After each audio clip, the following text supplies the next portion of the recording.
Salut à tous et à toutes, c'est Lola et bienvenue dans cet épisode de Curiosité. Aujourd'hui, on va explorer un sujet qui fait beaucoup réagir. Pourquoi fantasme-t-on sur l'interdit ? Mais avant toute chose, il est crucial de poser une ligne de démarcation nette et sans équivoque. Tout fantasme impliquant des violences réelles, comme le viol, la pédophilie ou toute autre forme de violence non consentie, n'est absolument jamais acceptable. Ces fantasmes ne sont pas à encourager, pas à légitimer et jamais à mettre en pratique. Cela étant dit, on va explorer aujourd'hui l'idée de l'interdit, en abordant de manière plus nuancée et réfléchie ce qui le rend si fascinant dans notre imaginaire.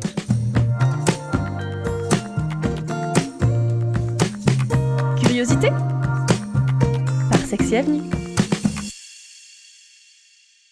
On peut tout d'abord évoquer l'interdit comme stimulant de l'imaginaire. L'idée de transgresser des règles est depuis toujours un élément fascinant. En fait, c'est un phénomène humain assez universel. L'interdit a cette capacité de stimuler notre désir et souvent plus intensément que ce qui nous est facilement accessible. Prenons l'exemple de la domination et de la soumission dans le BDSM. Les fantasmes autour de la domination peuvent naître de cette envie de céder ou de prendre le contrôle, de transgresser les normes sociales de l'égalité dans une relation pour créer un équilibre fondé sur les jeux de pouvoir. Le BDSM en particulier va chercher à exploiter cette dynamique de pouvoir, mais toujours sur la base du consentement mutuel et de règles claires. Ce n'est pas de la violence réelle, mais une exploration consentie des limites. C'est en cela que l'interdit devient excitant.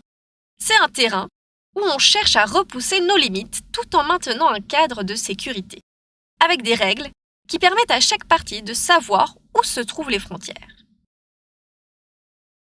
On peut aussi parler du pouvoir de la transgression sans violence réelle. Fantasmer sur l'interdit n'a pas à rimer avec violence ou abus. Il peut s'agir simplement de désirs qui vont au-delà de ce qui est conventionnel, mais toujours dans un cadre consenti et sécurisé.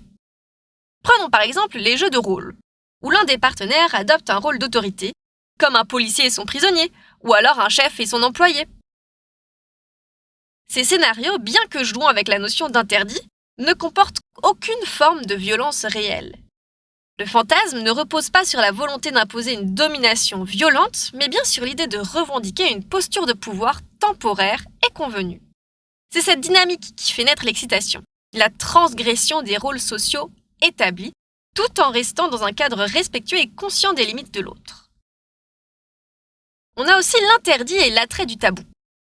Une autre raison pour laquelle l'interdit devient un fantasme réside dans notre relation à la transgression et au tabou. Dans nos sociétés, il existe des sujets ou des pratiques qui sont considérés comme socialement inacceptables. Par exemple, la sexualité dans les lieux publics, ou les rapports de pouvoir dans une relation.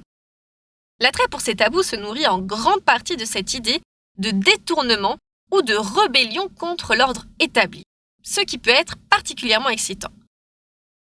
Le BDSM, oui, encore une fois, peut être une illustration, avec ses différentes formes de domination et soumission qui permettent d'explorer les dynamiques de pouvoir, dans un cadre où les règles de sécurité et de consentement sont au cœur de la pratique. L'idée d'enfreindre un tabou, de jouer avec des rôles établis, peut être un aspect fascinant du fantasme sans qu'il y ait de violence réelle. On a aussi la recherche du contrôle, ou même de la recherche de la perte du contrôle. Un autre aspect majeur de l'interdit dans nos fantasmes repose sur la dynamique entre contrôle et perte de contrôle. Le fantasme peut ainsi être lié à l'idée de laisser aller ou prendre le contrôle d'une situation. Dans un contexte BDSM, again, cela peut se manifester par des jeux de contrôle psychologique ou des pratiques sensorielles comme le bondage ou des jeux de rôle qui font jouer les limites de la soumission ou de la domination. Cela ne signifie pas que l'on souhaite se faire maltraiter, mais plutôt qu'on cherche à expérimenter cette perte de contrôle volontairement, dans un cadre qui est associé à la sécurité et au respect mutuel. C'est l'idée de vivre un jeu de pouvoir sans se retrouver dans une situation d'abus ou de non-consentement. On a aussi les fantasmes et l'exploration des limites de l'intime. Les fantasmes sont également une manière pour nous d'explorer ce qui nous semble interdit dans l'intimité, mais qui ne l'est pas dans le cadre d'une relation respectueuse. Les relations sexuelles en général ont une composante émotionnelle et psychologique qui peut toucher des zones plus sensibles. Ainsi, par exemple, un fantasme qui implique l'humiliation douce ou des jeux de rôle autour de la domination mentale peut exister sans jamais franchir la ligne de la violence. Cela permet à certaines personnes de se libérer de la pression sociale de la norme et d'explorer des facettes de leur sexualité qu'elles n'auraient pas l'occasion de découvrir autrement. Mais encore une fois, il s'agit d'une exploration consentie, clairement négociée et respectueuse des limites de chacun.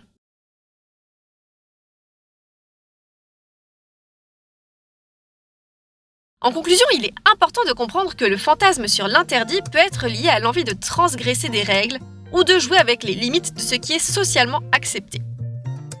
Mais il est fondamental de ne jamais oublier que tout fantasme impliquant des violences réelles, comme le viol ou la pédophilie, est totalement inacceptable et ne doit jamais être validé ni dans l'imaginaire ni dans la réalité. Fantasmer sur des pratiques comme le BDSM ou les jeux de rôle peut être une manière par contre tout à fait saine et excitante d'explorer la dynamique de pouvoir.